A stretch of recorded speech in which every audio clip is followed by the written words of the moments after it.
Alrighty, so today we're talking about the top 50 comic books of February 2026. You guys enjoyed when I did the breakdown for the best-selling comic books of the year for 2025. So I think we're going to do this very regularly. Hopefully you guys enjoy me doing this every single month. But the way we're going to start this, right, let's see here. This is ICV2 is the source for this information. This first table down here, books by dollars. I don't care about that, man. We're doing by units sold. I don't care if you're, you have a $6 book, it sells more, so it inflates your place on the chart. We're not doing that, all right? So we're talking about the units sold, and hopefully you guys can see number 50 there, all right? So we're starting off the list. It's Jeff Meets Daredevil. Was that a physical release? I guess it must have been if it cost money. So if it's Jeff Meets Daredevil, some fun crossover stuff there. It's Jeff getting a real popular, of course, because the Marvel Rivals game. Teenage Mutant Ninja Turtles number 15 takes that 49 spot. Excellent stuff from IDW. I was just talking about how it makes me feel so nostalgic for the Turtles.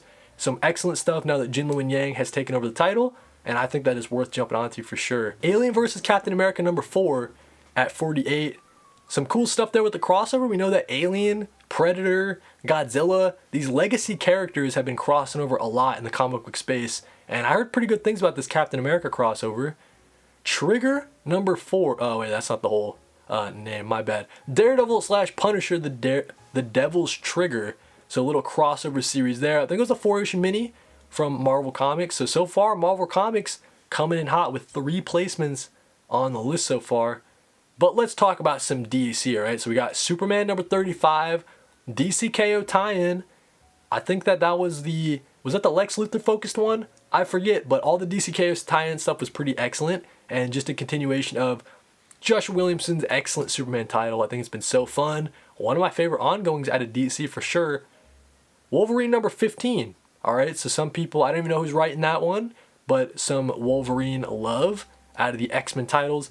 I feel like the community, maybe the majority of the community, at least like online, the buzz around the X-Men titles is not very hot, but obviously if it's selling well, it's selling well.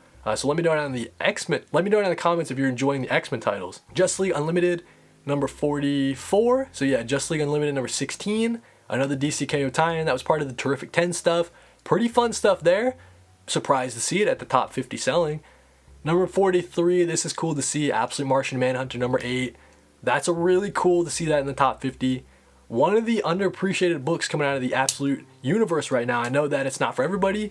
Some people might see it as a little bit weird, it's a little wacky, right? The art is kind of out there, mind-fucky at times, right? But I just love the Absolute Martian Manhunter stuff from Dennis Camp and Javier Rodriguez. Just an excellent creative team right there. G.I. Joe, number 19. So excellent stuff. That might be part of the Dreadnought War, I can't remember. But yeah, I've been having a lot of fun with the G.I. Joe title. I've said for the longest time it's my favorite part of the Energon universe. So yeah, that's pretty cool stuff there. Number 41, Exquisite Corpses number 10. So Image Comics, got some pretty higher placements than Marvel so far with number 42 and number 41. Exquisite Corpses, the James Tynion IV hotness, right? So a lot of people are just buying it on name alone, I'm sure. James Tynion has that kind of name value. But other than that, it's been a real fun, sort of battle royale horror series. That's pretty cool stuff there. We have, out of Marvel Comics, we have Godzilla Infinity Roar. Not sure what that is. Maybe that was a little one-shot, I'm not sure. But again, Godzilla getting so much love over in the comic book space. So that's pretty cool to see. Breaking into that 30, the high 30s, we got Ultimates number 21. My favorite part of the Ultimate Universe. That's cool to see Dennis Camp. Dennis Camp's just killing it so far, man, with his placements. And yeah, that's a highlight for me out of Marvel Comics. And 21, which one was that? I can't remember which one that was. Was that the Luke Cage focused one? Generation X23 is at the number 38 spot. I can't speak too much about Generation X23, but I see that Iron Man number 2 is at that 37 spot. That was a pretty strong issue, man. I think that the Iron Man title is really surprising me so far. Maybe the biggest surprise of the year is how much I like this Iron Man title. Usually not an Iron Man fan, but I think Josh Williamson really gets the lovable asshole that a lot of people haven't been able to get for me as far as the characterization Tony Stark goes. Number 36, we got some X-Men, some Ultimate X-Men. I think that was the last one from Peach Momoko. a beautiful send-off from everything that I've heard. I'm still a little bit behind. I've been reading the series digitally. I was pulling it at one point. I think I dropped it at issue 13 or something like that. But yeah, I got to go back and finish it once it's all up on the app, because as I'm catching up, man, that was probably the underground hit from the Ultimate Universe, and I feel like it was kind of getting underappreciated for sure. But yeah, so far we got a lot of Marvel comics dominating the list. Maybe that's to be expected. Maybe DC Comics has a lot of the higher placements, so let's keep it going. Number 35, Storm, Earth's Mightiest Mutant. So new number 1 for Storm. People speak very highly about the Storm series for the last couple years. I don't know if this is a continuation of that. I assume it is. But yeah, the Storm character keeps getting leveled up. People are really loving the kind of direction that character has taken in the Marvel Universe. So at number 35, we got that Storm. Number 34, Sirens, Love Hurts. That's pretty cool to see. I think that was a DC Black Label title. It's like a, I think this one is kind of like an origin story for how, no, that's a Harley Quinn and Poison Ivy like specific title. I forget which one this is. I think this is the DC Black Label, so that's pretty cool to see that it has a, pretty high placement. It's in the top 50. Uncanny X-Men, some more X-Men making it into the list at number 33. And then we got Black Cat, number 7 at number 32. I think G. Willow Wilson's writing that one, and people love that, man. So I think the Black Cat character is really fun. Not a Black Cat guy, right? I don't know if it's a series that speaks to me, but if you're reading the Black Cat series, a lot of people speak very highly about it. And then, all right, next up, guys. You can't see it on the screen. The next one might make people a little bit upset. Absolute Wonder Woman 16 at number 31. So not even breaking into the top 30, bro. We got the best absolute title, the best DC ongoing at 31, man. So a little bit disappointing. A little bit disappointing. That's all I'm going to say. All right, continuing on with the list at number 30. Let's see what got higher than Absolute Wonder Woman. We got Captain America 7, okay? So that's a great series. Chip Zdarsky killing it over there on the Captain America. I'm not mad at that necessarily. I do think Wonder Woman's better, but that's all right. This is by sales. You can't argue it, you know what I'm saying? It is what it is. At number 29, we got X-Men number 25. Is that the Gail Simone series, or is she doing Uncanny? I forget. But yeah, so some X-Men love. A lot of X-Men love on the list so far. Number 28, we got Fantastic Four. Love that. Ryan North killing it. Ryan North domination, Ryan North supremacy, as we see Ryan North coming on to the Flash title as well, so really excited about that.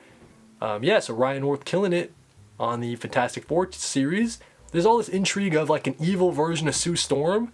Like Sue Storm, but like she doesn't care about people. That's scary as hell, man. So that's pretty interesting story beat over there. 27, people were calling it out in the chat. We got some Mark Spector Moon Knight fans in the chat. So number 27, we got Mark Spector Moon Knight. Yeah, I've heard some good things about this. I wonder if it's Jed MacKay still writing it. I assume it is. He's been on that Mark Spector character for, I don't know, 4 years now or something like that. So pretty cool. We got The Amazing Spider-Man Venom Death Spiral number 1 at number 26. I heard good things about this read. Didn't pick it up. Not necessarily something that's for me, like these Amazing Spider-Man miniseries, right? But I heard good things about this one. This is surprising. At number 25, Absolute Green Lantern 11. Man, are you guys joking, bro? More people are buying Absolute Green Lantern than they are Absolute Martian Manhunter, but then more people are buying Green Lantern than Absolute Wonder Woman? That's crazy. That's crazy. I feel like that's crazy. That might be the craziest placement so far. Everything here makes sense, but Absolute Green Lantern's selling more than Absolute Wonder Woman.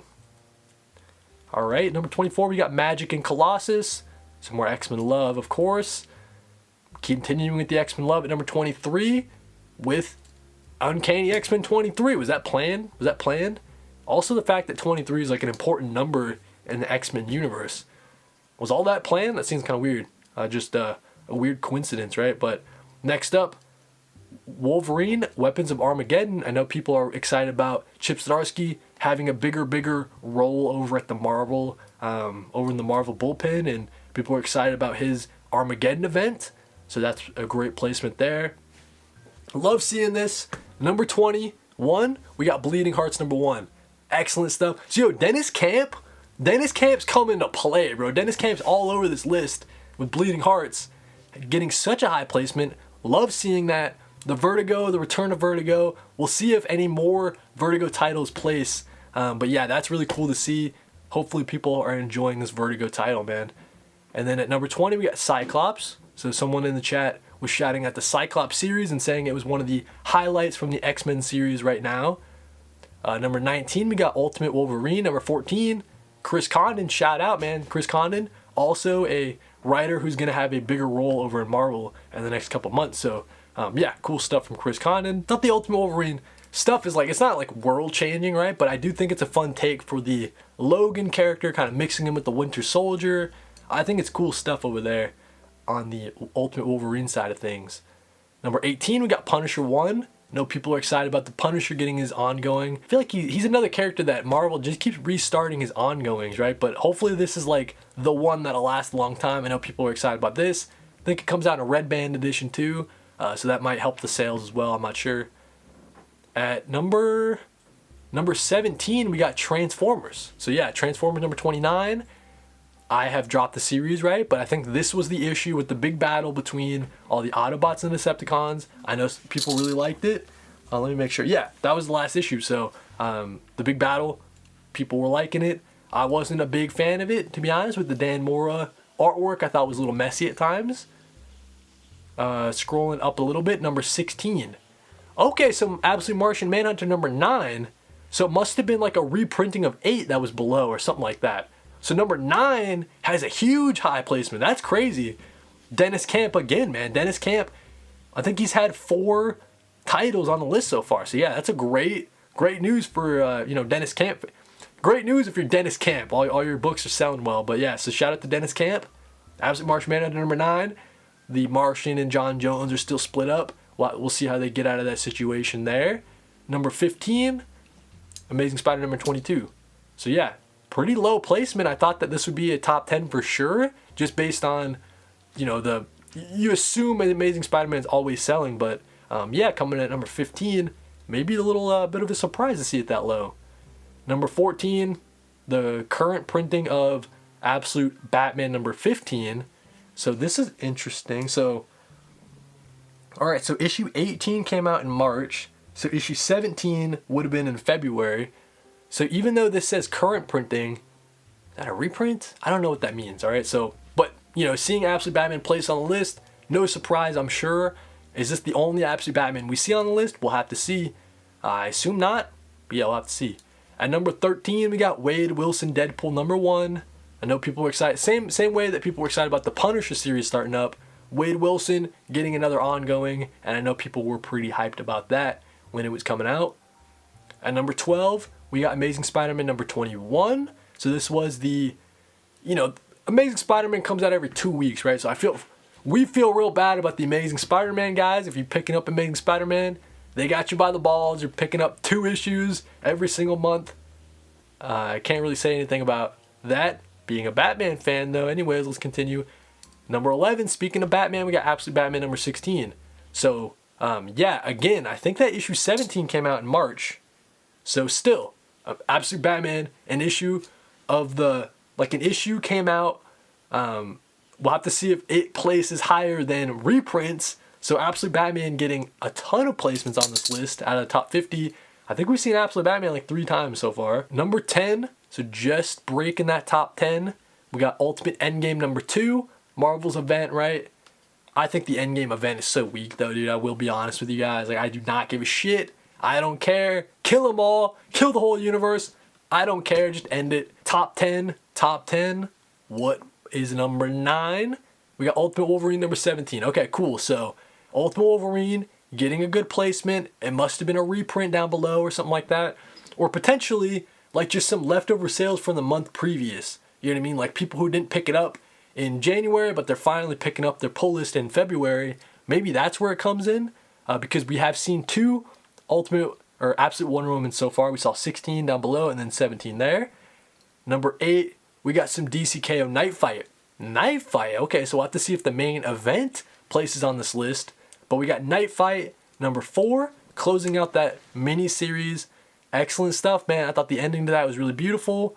The whole series as a whole, it's like, I don't know if it's so necessary to read, right? But it did have some good exploration of the Batman and Robin character dynamics and kind of the legacy that Batman leaves, and I thought that was all pretty interesting stuff. And the way that it ended was really beautiful. So yeah, DCKO Night Fight number 4, getting that 8th placement. Number 7, keeping it going, we have Ultimate Spider-Man number 24.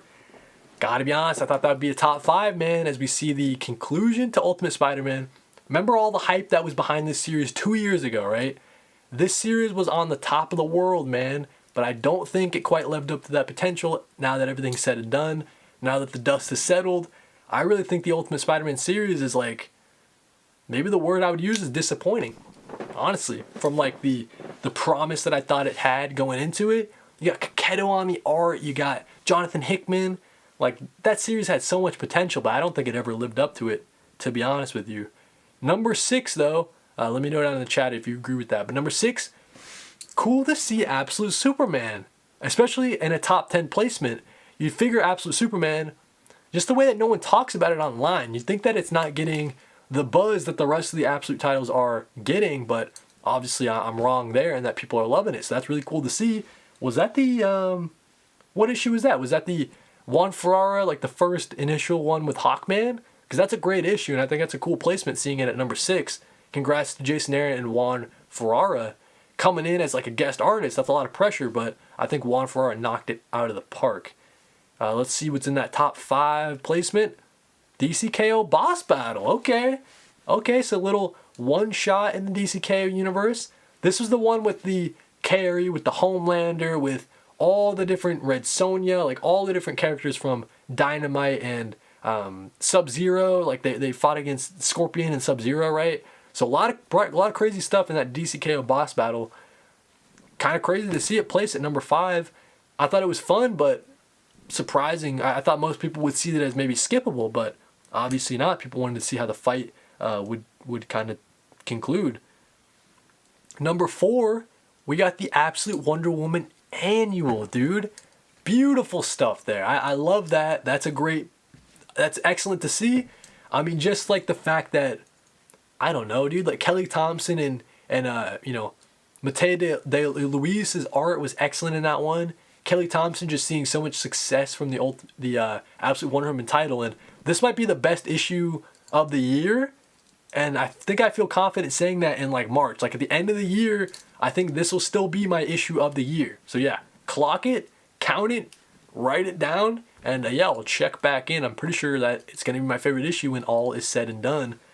Really cool seeing that really high placement. And then at number 3, cracking that top 3, we got Batman number 6. I think this was the date night issue, if I'm not mistaken. No, it wasn't. It was the Monster Smash one. That was still a good issue, though. But yeah, dude, that's really cool to see this Batman title seeing so much success. Matt Fraction, Jorge Menez just breathing so much new life into the Batman title. It feels like for the longest time we were just like, I don't know, treading water, right? In this Batman, just like, what's going on with it? But I think Matt Fraction coming in hot to the Batman title. Nothing like crazy, but it just feels like such a step up from maybe what we've had for like the last year or something like that. Like it feels like a good standard. Like it's an 8 out of 10 every single issue. You might have cool moments that can bring it up a little bit, but you're consistently at like an 8 out of 10, and that's just where Batman needs to be. So we're very lucky to be in that era right now. Number 2, DCKO number 4.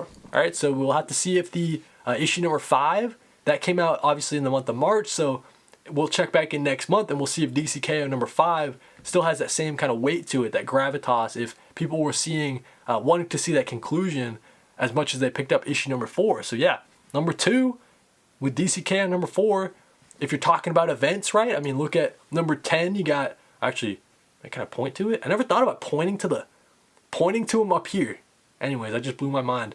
See, Ultimate Endgame number 2 at number 10, right? But then up here, you got DCKO number 4 at number 2, right? So as far as the events, it feels like people were feeling DCKO more than they were feeling Ultimate Endgame.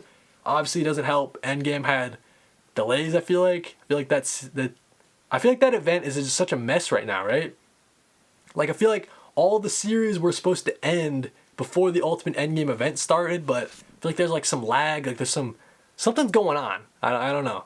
Like, how are you gonna have I don't want to get into it. I don't care that much, all right? So let's just finish the list. Let's talk about number 1, Absolute Batman, of course, right? So Absolute Batman number 17, the start of the Poison Ivy. People are wanting to see what's the deal with this Poison Ivy, all the intrigue with the Court of Owls, right? So yeah, it makes a lot of sense to me.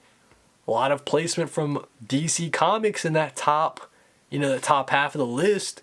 But obviously Marvel, no shy to being a top seller. So a lot of Marvel series, a lot of X-Men stuff, of course, a lot of X-Men. Yeah, man, I don't know if anything stuck out to you guys as I'm scrolling through. I would say, like, as far as the indie comics, there's not a lot of indie comics placing. Like, you do have Teenage Mutant Ninja Turtles, of course. Exquisite Corpses is cool to see, but it's usually just like your G.I. Joe, your Transformers, your TMNT.